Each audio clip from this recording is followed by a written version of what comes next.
Kalau misalnya kalian punya masalah dengan bau badan dan kalian sudah coba berbagai macam deodoran tapi nggak ngefek, kalian harus tonton video ini sampai selesai karena aku punya solusinya.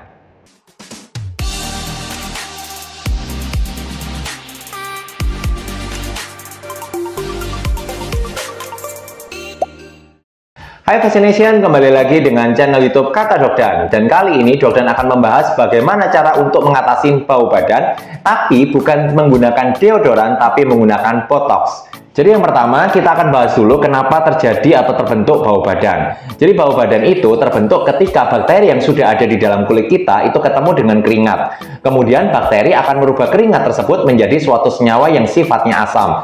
Nah, senyawa asam inilah yang kemudian akan menyebabkan bau tidak sedap atau yang kita sebut dengan bau badan.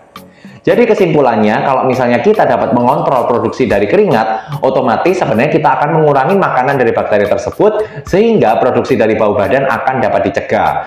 Nah, tapi ternyata pada kenyataannya di luar sana, ketika kalian menggunakan deodoran, itu tidak semua hasilnya memuaskan. Sehingga para dokter mulai berpikir nih, kira-kira treatment apa yang bisa dilakukan untuk mengatasi bau badan yang berlebihan? Dan ternyata jawabannya adalah dengan menggunakan botox. Nah, kemudian muncul pertanyaan dari kalian pasti nih, gimana sih dok atau apa hubungannya antara botox dengan bau badan? Jadi seperti yang kita tahu tadi, produksi dari kelenjar keringat itu ternyata akan dipengaruhi atau akan dirangsang oleh suatu senyawa yang namanya asetilkolin. Dan ternyata cara kerja botox sebelumnya untuk mengatasi kontraksi otot, itu dia juga menghambat pada suatu senyawa yang namanya asetilkolin. Jadi kemudian para dokter mulai berpikir, kalau memang cara kerja botox adalah menghambat asetilkolin, seharusnya botox juga dapat menghambat produksi dari kelenjar keringat dong. Nah, kemudian dokter mulai berpikir nih, bagaimana kalau kita coba untuk menyuntikkan botox pada kelenjar keringat? Dan hasilnya sangat memuaskan, karena ternyata produksi dari keringat ternyata dapat diturunkan dengan menggunakan injeksi dari botox. Dan kabar baiknya lagi, ternyata hasil treatment ini dapat bertahan hingga beberapa bulan ke depan. Sehingga kalian cukup melakukan botox untuk kelenjar keringat hanya dalam 3 bulan sekali. Nah, untuk melakukan treatment ini, kalian dapat datang ke klinik kecantikan, kemudian kalian berkonsultasi dengan dokter. Dokter akan memeriksa area-area mana yang perlu dilakukan injeksi. Contohnya adalah area ketiak, telapak tangan, atau telapak kaki. Karena area-area tersebut adalah area yang rawan terjadi pengeluaran keringat yang berlebihan.